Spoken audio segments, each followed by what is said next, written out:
Hi, it's me again with Corel Draw Tips and Tricks, and tonight's video is going to be about drawing with the graph paper tool.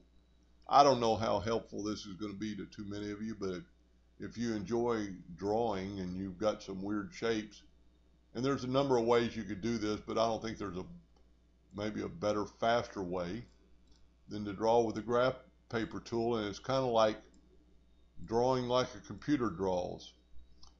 Your graph paper is underneath your polygon graph paper.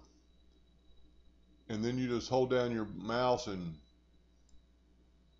draw out some graph paper. Then you need, if you're going to draw and you want your squares to be square, you need to make your rectangle, your size 28 by 28 or whatever.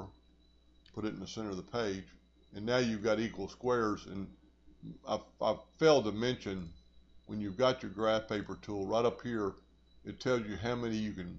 It'll only go up to 99. And you could set this on 2 of them by 3 of them. And then it's only going to draw 3 by 2s. 3 across and 3 deep. No matter how long you make it, it's going to draw that. So you can change that to 99 to do a lot of them. But then you just zoom into a corner of it and start drawing with your Smart Fill tool. I always zoom in pretty good. Grab your Smart Fill tool, and you need to make sure you're in the middle. And for some reason my computer is hanging up a little bit tonight. Hopefully this will just take a second, but you need to get that crosshair, and because these are little bitty squares. But then you could draw kind of like pixels. You're drawing in pixels, and there's a couple lessons to learn drawing this. One, you can make some shapes that you could maybe not make any way else, or it would take you equally as long. And I'm just playing here, not really doing anything specific. So you've got a shape, then you just click on your graph paper after you're through and just hit delete, and it's gone. Now if you look real close, you've got a bunch of lines where the graph paper was.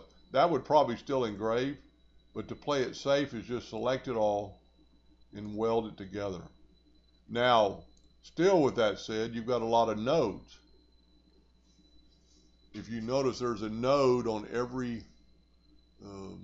corner of where the graph paper was. And it's not going to affect anything, I would think. But what you could also do is click on it, and we'll just no fill it, and we'll right click, and we'll just get our shape tool, and you can delete those nodes by, let's delete them. I'm going to say 100, which I never do, but since you have straight lines, now you have a lot less nodes. Now you only have nodes on the corner. And then you could do a number of things. You could color fill it back in, or just fill it with that. And then of course, if you don't want it to cut out, you need to take away the hairline. But that's a way. I've drawn several items like that in the past. You know, it's really good when you're drawing an icon for a tool, especially like that right there I drew with something like this.